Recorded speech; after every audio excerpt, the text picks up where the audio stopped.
Mér langar einmitt að tala þetta, það samverkar allt til góðs. Ég man þegar ég var yngri og þegar ég var að fara í gegnum einhverja svona erfiða kringumstæður, þá var þetta mjög oft viðkvæði í kirkjunni, fólk sagði við hvort annað, þetta mun samverka til góðs og stundum fannst mér þetta mjög blessað, á öðrum stundum fannst mér þetta bara asnalegt. Því að manni líður oft ekki þannig að hlutirnir, þessar erfiðu kringumstæður sem maður gengur í gegnum, sem að Guð leyfir í líf manns til þess að byggja karakter, til þess að byggja þroska, til þess að fæða fram rætur sem að gera það verkum að tréð sem að við erum gefi mikinn ávöxt. En staðreyndin enga síður svo að Drottinn búinn að lofa okkur í orði sínu að allir hlutir geta samverkað okkur til góðs. Þannig að við ætlum að fara í ritningarstól núna þar sem að kemur fram svart á hvítu, einmitt í Rómverjabréfinu, sem að Gunnari fannst svo erfitt að lesa til að byrja með. En Rómverjabréfið gríðarlega kraftmikið fyrir kirkjuna. Hún skiptir öllu máli fyrir kirkjuna að lesa Rómverjabréfið. Og hérna stendur í Rómverjabréfinu 8:28-29. Við vitum að þeim sem Guð elska samverkar allt til góðs. Þeim sem hann hefur kallað samkvæmt ákvörðun sinni. Þau sem hann þekkti fyrirfram hefur hann og fyrirhugað til þess að mótast eftir mynd sonar síns, svo hann sé frumburður meðal margra systkina. Mér langar til þess að leggja áherslu á að við vitum. Við höldum ekki, við vonum ekki, við erum ekki bara að biðja til Drottins á hverjum einasta degi, Drottinn minn, ég bara trú ekki, við vitum. Það stendur þarna, við vitum að þeim sem Guð elskar, við vitum. Við óskum ekki eftir, við þurfum ekki að leita þessum upplýsingum neinstar, við bara vitum að allt samverka þeim til góðs sem Guð elska, við vitum. Og vinir, þegar við göngum þessa leiða þá höfum við aðra sýn á lífið, því að við erum keyptur líður, við tilheyrum föður okkar á himni. Þannig að þegar við vitum, ég hef verið spurð þessi í ræktinni og svona víðsvegar þar sem við höfum farið og það fer stundum svolítið mikið fyrir mér og Jóhanni í ræktinni og fólk kemur til okkar alveg í bunkum og talar við okkur. Og það hefur oft spurt okkur, af hverju eru þið svona glaðar? Út af því, vinir, því að gleð okkar ekki af þessum heimi, því að við vitum að við vitum. Og vinir, þegar við vitum að allt samverkar til góðs, þá horfum við öðruvísi á kringumstæður lífsins. Það er hægt að vera ógnandi og þú sérð allt í hennu, hvað Guð að gera? Guð hefur alla hluti undir hendi sinni. Hann veit hvað hann að gera. Halleluja. Og við vitum að við vitum. Við vonum ekki, við vitum. Við vitum að þeim sem Guð elskar, samverkar allt til góðs. Og það gott að vita. Það breytir allri skilning á öllu. Meira segja það fólk vont við mann. Þá getur þú sagt við sjálfa þig, ég veit að þetta mun samverka mér til góðs. Það er svo mikið von í þessum versum. Og vinir, ef við þurfum á einhver að halda í kristna lífinu, þá er það von það að Guð láti hlutina samverka til góðs. Þannig að hann ekkert búinn að missa stjórnin á neinu.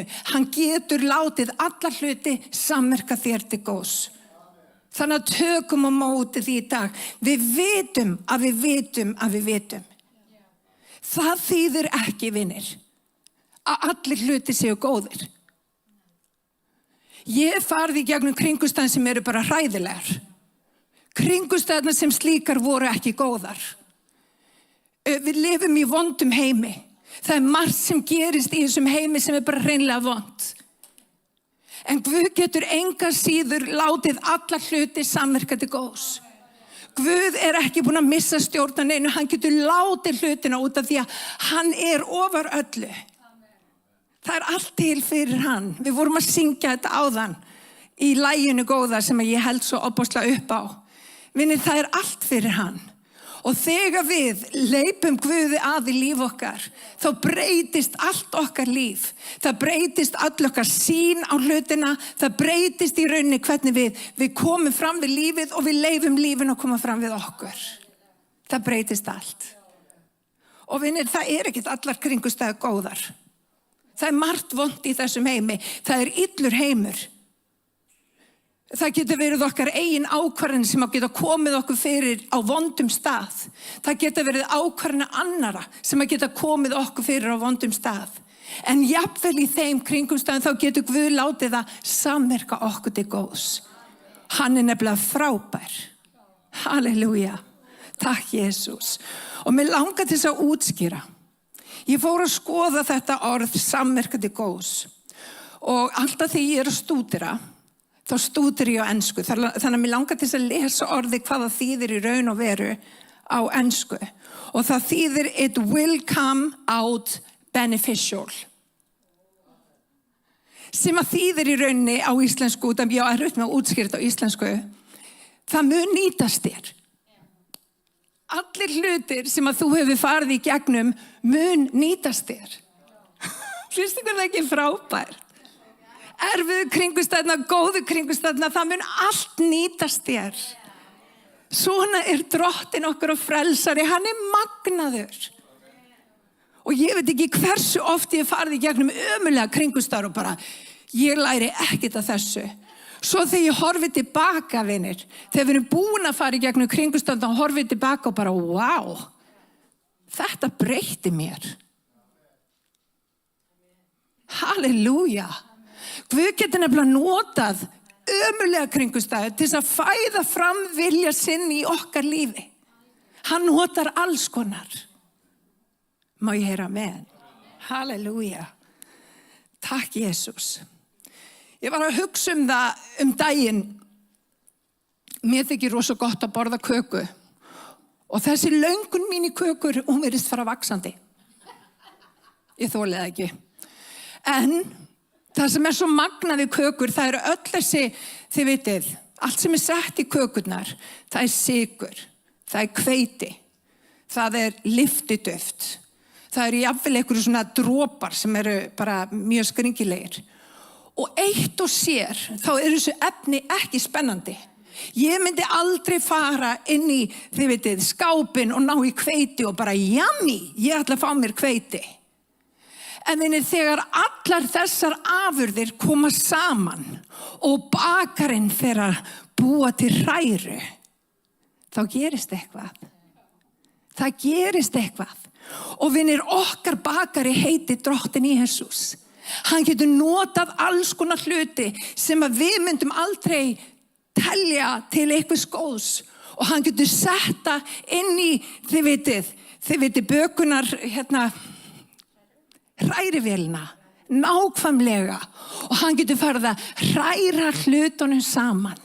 Og það sem að bakarinn gerir líka þegar búið að hræra öllu saman. Eggin eru komin í, sykurinn er komin í, hveitið er komin í, kardimónudroparnir eða hvað það kallað, eru settir í, kakóið er sett í.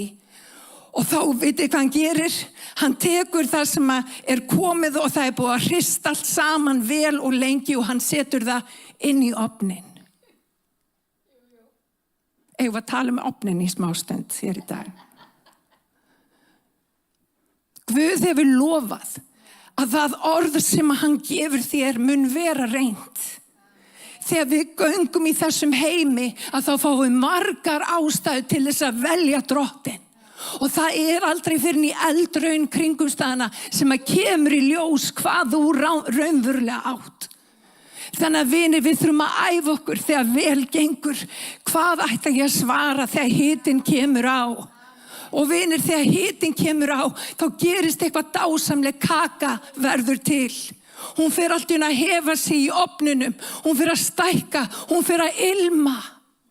Og vinir, Guð notar þannig kringumstæður til þess að fæða fram vilja sinn. Og þegar kakan er tilbúin með öllum efnunum sem virkuð ekki ein og sér, þá er hún yndisleg og ljúffeng. Vinir, Guð veit hvað hann þarf að gera til þess að baka vilja sinn í líf okkar. Vinir, við þurfum öll þessi efni og það þarf að hrista þetta saman. Og vinir, þegar við förum í hrærivél Drottins, þá þurfum við að læra að segja, það er gott. Við þurfum að læra að lyfta upp nafni hans og treysta því að það muni samverka til góðs. Má ég heyra amen? Halleluja, því hann er trúfastur. Hann er magnaður. Og vinir, ég skal lofa ykkur því, þegar þið farið út úr kringumstæðunum og þið horfið tilbaka, að þá sjáu þið hvernig lofgerðin hefur breyst í lífi ykkar. Það sem að gerist þegar við erum búin að fara í erfiða kringumstæður, lofgerðin, bænin okkar, hún verður innilegri.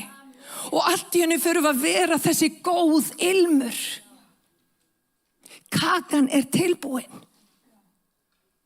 Og við stundum fussum og sveigjum við hveitinu. Við fussum og sveigjum við sykrunum. Við viljum ekki þetta, við viljum bara þetta. En Guð veit hvað þarf til þess að búa til það sem hann vill verða með líf okkar. Og vinir, hann mun nota allar leiðir til þess að koma vilja sínum í framkvæmd í líf okkar. Má ég heyra amen. Hann nefnilega trúfastur. Halleluja. Og ég vil vera þessi kaka sem ekkert alltaf kvartandi og kveinandi, heldur segir Drottinn, ég kýs að treysta þér. Og vinir, trú okkar verður skikkin í þessum heimi, ég ætla bara að segja ykkur það. Hún verður reynd. Þú munt fara með einhverjum hætti inn í ofnin, en ekki hafa áhyggjur af ofninum, það býr til góða köku. Þú munt ekki ilma fyrir þú búin að fara í gegnum ákveði ferli. Og vinni, ferlið nauðsynlegt til þess að vilji Guðs mótist í líf okkar. Halleluja. Þetta gott. Halleluja. Og þegar ég var að undirbúa þessa predikun, þá myndi Guð mig á Jósef. Jósef var ótrúlega öflugur maður, fekk ungur árum bara ótrúlega mikilvægan draum sem hann hefði ekki átt að segja neinum frá. En vinir, út af drauminum og út af því hann deildi drauminum með bræðrum sínum sem voru öfundsjúkir, þá seldur Jósef í þrældóm. Og það endaði þannig að Jósef var sendur í þrældóm, endaði síðan í húsi Pottifars, var settur þar sem yfirmaður hinna þrælana, var búinn að vinna sig upp. Hugsið ykkur hvað hann hefur haft mikla ástæðu til að vera bitur. Það hefði nú minna þurft að gerast fyrir mig og ég hefði orðið alveg svakalega bitur. En hann var þarna höfuðþrællinn og það ásakaði kona Pótifars hann nauðgun sem hann framdi ekki. Og hann þurfti að flýja og hann endaði í fangelsi í 13 ár. Vinir, í 13 ár. Og vinir, og við erum að kvarta og kveina. Ég kvarta og kveina yfir minnsta. En vinir, þessi maður var sendur alla þessa leið. Og mér langar til að lesa hérna ritningarstað því að það kom hallar í landinu. Bræður hans þurfti að leita til Egyptalands og þarna var Jósef út af því að hann var, hvað það kallað? Hann var með þessa gjöf, spádómsgjöf, hann gat ráðið drauma og annað og hann réð draum Faraós og hann hjálpaði Faró að byggja upp í hlöðurnar út af því að Jósef sá að það yrði hallari. Það yrði Gósen ár í 7 ár og svo yrði hallari í næstu 7 ár. Og vinir, þannig að Faró var búinn að byggja í hlöðurnar og þegar bræður hans Jósef sem að komi bónleiðina til að fá mat frá Egyptalandi að þá hitta þeir fyrir bróður sinn en þau vissu það ekki. Og vinir, eftir smá fram og tilbaka því að Jósef var eðli málsins samkvæmt reiður. En hann leyfði því ekki að ráða og ríkja í eigin lífi, hann grét og hann grét hátt. Og mér langar til að lesa hérna það sem að Jósef segir við bræður sína. Það í 1. Mósebók í kafla 50 í versi 19, en Jósef sagði við þá, óttist ekki, því ekki kem ég í Guðs stað. Þið ætluð að gera mér illt, en Guð snerið því til góðs. Og ég ætla bara að segja ykkur, þetta þýðir í raunni, hann lét samverka til góðs. Hann lét að samverka til góðs. Og vinir, það svo mikilvægt að hafa þessa sýn á lífið, að Guð geti látið hlutina samverka til góðs. Ef að við herðum hjart okkar, þá getur Guð ekki starfað í gegnum líf okkar. Við þurfum að vera fljóta fyrirgefa. Má ég heyra með. Hann vildi gera það sem nú orðið og þannig varðveita líf margra manna. Hann lét það samverka til góðs. Hann getur nefnilega notað alla hluti til þess að láta vilja sinn ná fram að ganga. Mér var hugsað til Rutar. Í Móabs landi, búin að missa mannin sinn. Og hún fer með Naomi, tengdamömmu sinni, aftur til Betlehem. Betlehem þýðir hús brauðanna. Og vinir, Rut fer þarna bara örugglega í veikum mætti. Og vinir, oft á tíðum hef ég þurft að taka ákvörðun í veikum mætti. Máttur Guðs fullkomnast í okkar veikleika. Við þurfum ekki alltaf að vita svörin, við þurfum ekki alltaf að vita alla hluti. Við þurfum bara að treysta Guði. Og þessi orð sem hún segir við Naomi, ég mun fylgja þér, það sem að þú náttar, þar nátta ég. Þinn Guð verði minn Guð. Veitu, ég elska þessi orð. Þvílík orð, þvílík einlægni og þvílík auðmýkt. Og hvað gerist? Hún fer til Betlehem. Hús brauðanna. Hún fer út af því að hún vill bara auðmýkja sig undir Guðs voldugu hönd og hún fer á eftir í ofboðslega brotnum veikum mætti, þá fer hún á eftir. Og hvað gerir Guð?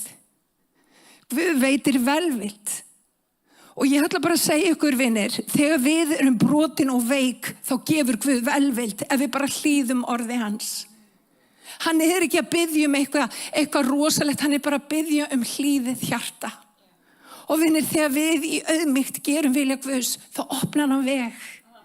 Og það sem að gerist þegar hún komin til hús brauðanna í Betlehem, þá veitir Guðinni náð og hún kynnist manni sem heitir Bóas. Bóas kallinn. Og þau fella hugi saman og þau gifta sig. Og hún eignast son sem heitir Óbeð. Og Óbeð, vini minn, er pabbi Davíðs konungs. Spáið í það. Óbeð eignast Ísai. Ísai eignast Davíð. Þannig að Rut, Móabís kona sem er mynd upp á okkur þegar við erum grætt inn í fyrirheiti, vinir. Þegar við eignumst drottinn Jesú Krist, þá erum við stundum eins og útlendingar sem að koma inn. En það sem hann gerir þegar við erum tilbúin að fara á eftir vilja hans, hann veitir framgang. Hann græðir okkur inn í fyrirheitir, hann blessar líf okkar. Við erum ekki alltaf brotin og meitt, hann reisir okkur við. Hann blessar líf okkar og svo mjög að hún er í ættartölu Jesú Krist. Þessi veikburða kona sem að kemur þurft að yfirgefa allt, fer inn, brotin meitt. Vinir, Guð getur látið hlutina samverka til góðs. Við sjáum það svo gjörla þarna. Halleluja. Og vinir, ef að Guð gat gert það fyrir Rut, þá getur Guð gert það fyrir þig. Hann lætur hlutina samverka til góðs. Þannig að þín saga ákvörð núna, hún gæti verið okkur erfiðum stað, en þetta er ekki endirinn. Passaðu hvernig þú talar. Passaðu hvernig þú nálgast kringumstæðurnar. Ekki tala dauða, talaðu líf. Blessaðu kringumstæðurnar, blessaðu óvini þína. Blessaðu þá sem að gera þér illt og sjáðu hvernig Guð snýr við högum þínum. Má ég heyra amen? Vinir, mér var líka hugsað til Esterar. Vá, sagan Ester.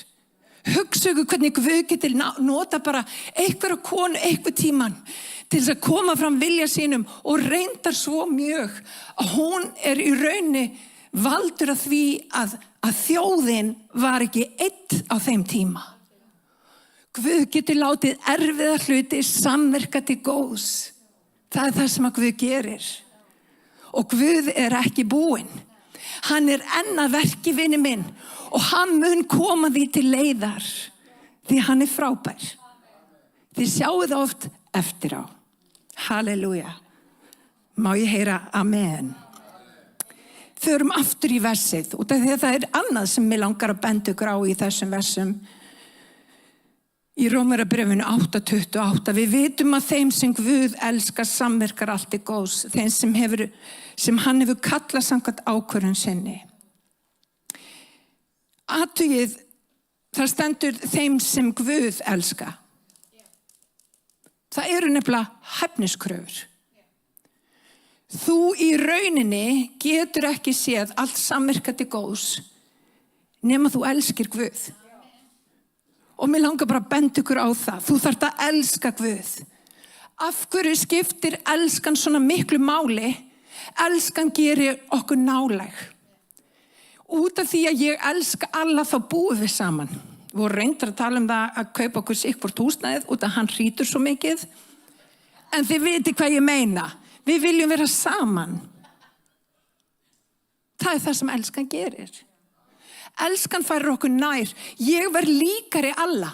Við skiljum hvort annað. Ég skil alla. Ég veit ekki alltaf hvort að allir skilur mig, en það annar mál.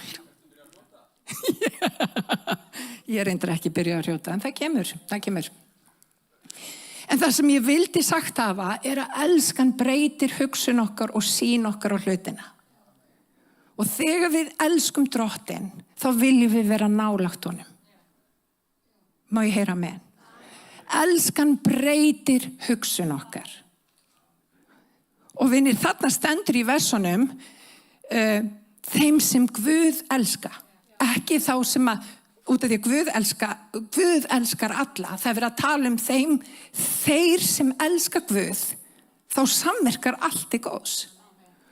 Og vinir, fyrir mér þetta mjög mikilvægur punktur. Þegar ég elska, þá hugsa ég öðruvísi. Ég meðtek hlutina öðruvísi. Ég treysti öðruvísi. Ég opnari fyrir því sem að Guð að tala hverju sinni. Það það sem að elska Guðs gerir í mínu lífi. Og vinir, við þurfum að leyfa elsku Guðs að dvelja í hjart okkar. Og vinir, elskan ekki gæsahúð. Í nútíma samfélagi þá þetta svona, þú veist, þessi ástarlög, you complete me og svo framvegis. Það ekki eðlileg elska. Elska fyrst og síðast ákvörðun sem við tökum. Við virðum þá ákvörðun sem við tökum. Þegar við giftum okkur, ég og Alli, fyrir tæpum 26 ári síðan, þá tókum við ákvörðun í blíðu og stríðu, við ætlum að vera saman.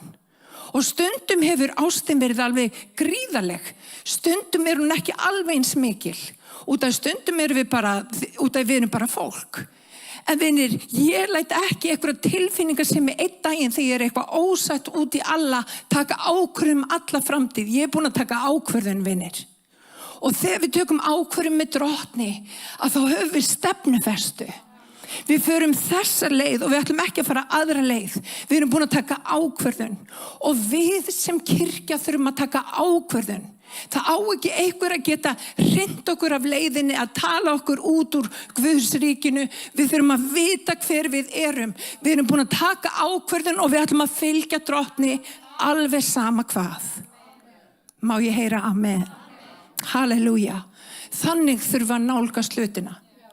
Vinir, ekki gæsahúð. Gæsahúðin fín. Ekkert á móti gæsahúð. En þú byggir ekki samfélag við Drottinn á gæsahúð. It's not gonna work. Þú byggir samfélagið þitt með ákvörðun á hverjum einasta degi að gera Guð að leiðtoga lífsins á hverjum einasta degi, vinir. Við erum brennandi í eldinum. Og aftur það sem að Hilma segir, til þess að ná árangri, þá þarf stefnufestu, það þarf ákveðni, það þarf að gera eitthvað ítrekkað. Þannig að það sem við gerum, við veljum Drottinn Jesú Krist á hverjum einasta degi ítrekkað. Við erum í orði hans, við tölum við hann, við tölum við aðra orð hans. Og eitt sem að ég vil segja, ef að þú elskar Drottinn, þá skammastu þín ekki fyrir Drottinn.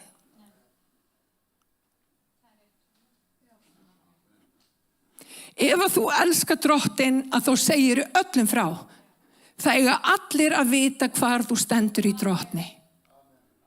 Hann skammaði sín ekki fyrir þig þegar hann fór á krossinn. Við skömmumst okkar ekki fyrir frelsar okkar. Það hefur verið öllum ljóst hverjum við tilheyrum. Má ég heyra amen. Halleluja. Kærleikurinn er nefnilega val, það er ákvörðun. Svo segir hann, þeir sem kallaðir eru samkvæmt ákvörðun hans. Hvað þýðir það? Það þýðir þetta, Guðs ákvörðun er að þú líkist syni hans í öllum kringumstæðum lífsins. Hann vill að mynd sonar síns sem mynduð innra með þér. Hann mun gera allar kringumstæður þannig að þú hefur tækifæri til að velja hann í öllu. Þess vegna þurfum við að hafa annað hugarfar. Ég vil meina það að fólk sem að tilheyri Jesú Kristi á að vera með svona excellent hugarfar. Það á að sjást í öllu sem við gerum.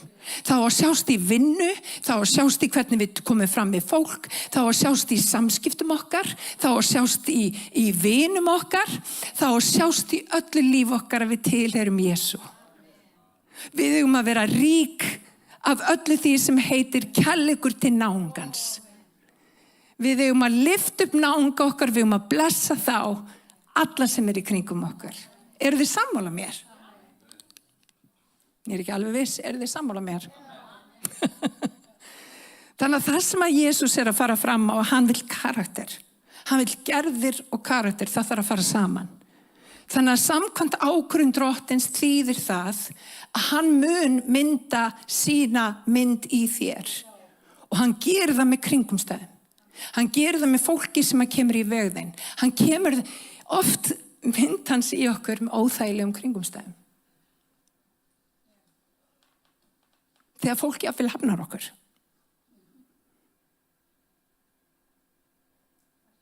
Hver fíla það? Ég get alveg sagt ykkur það, ég fíla það ekki þegar fólk hafnað mér. Ég get alveg sagt það. En það sem að ég fæ betri skilning á því, þegar Jesú var hafnað, þegar mér hafnað. Og það sem að gerist þegar mér hafnað, það kemur auðmýkt í mitt líf og ég samsam með öðrum sem að gangi í gegnum sama hlut. Það sem að Guð vill gera í líf okkar er alltaf að mynd sonar hans í líf okkar. Það er hans leið. Má ég heyra amen. Halleluja. Og bara rétt svona lokum. Munið eftir Pétri. Hann sagði við Drottin, ég mun ganga í gegnum gröf og dauða, ég mun aldrei afneita þér. Vistu, hann með stór orð, sennilega stæðstu orðin af þeim öllum. Hann var alltaf svolítið brattur hvernig hann talaði Pétur. Og kannski voru mikið af orðum og minna athafnir, en Guð kenndi honum einmitt í gegnum það. Það stendur í Lúkas 22:31, Símon, Símon, Satan krafðist að fá sældur eins og hveiti, svo hismið kæmi í ljós. Það sem að gerist þegar Satan fer að sælda okkur eins og hveiti, þá kemur hismið í ljós. Og þá greinir oft Guð hismið frá kjarnanum. Það er það sem að gerist í svona kringumstæðum. En svo heldur hann áfram, en ég beði fyrir þér að trú þín þrjóti ekki. Þegar þú ert búin að fara í svona kringumstæði þar sem að Satan treður á þér með einhverjum hætti og hismið kemur í ljós, þá situr hann við hægri hönd föðurins og hann biður fyrir þér. Hann biður fyrir mér þegar við förum í gegnum svona kringumstæður. Og svo kemur þetta, ég biður fyrir þér að trú þín þrjóti ekki. Og hvað svo? Og styrk þú trú systkini þín þegar þú snúin við. Svo skrítið hvernig Guð notar kringumstæður þar sem að Pétur í rauninni hafnar Jesú. En Jesú vissi að hann þurfti að fara í gegnum þessar kringumstæður til þess að það kæmi í ljós hismið í lífans. Og svo segir hann, þegar þú snúin við, og vini, ég vil líka segja við þig, þegar þú snúin við, þegar þú búin að jafna þig, þegar þú búin að jafna þig og þú búin að fá, þið veitir, gullið í kringumstæðunum, þegar þú búin að lyfta upp nafni Jesú og augun þín hafa opnast. Hvað áttu að gera við þessa reynslu? Þú ert að styrkja trúsystkini þín. Guð gefur þér reynslu til þess að þú geti styrkt trúsystkini þín. Og vinir, við þurfum að vera miklu duglegri að styrkja hvort annað á göngunni með Guði. Við þurfum að nota þessar erfiðu reynslu til þess að blessa hvort annað og uppörfa. Kannski náungi þinn í miðri reynslu akkurat núna. Og þú ert þegar snúin við hvað átt að gera, þú ert að hvetja hann áfram. Hann átt að uppörfa trúsystkini sín. Nákvæmlega. Svo gott. Ég vil bara eiginlega nota þetta sem síðustu orðin. Þess vegna nauðsynlegt að koma á samkomu. Það það sem að Guðmundur sagði. Því að reynsla okkar, dýrmæta reynslan sem við fáum, gullið sem í bygginguna okkar, kemur úr reynslunni sem að Guð setur okkur í. Má ég heyra amen? Punkturinn á eftir predikunni, rísum og fætur.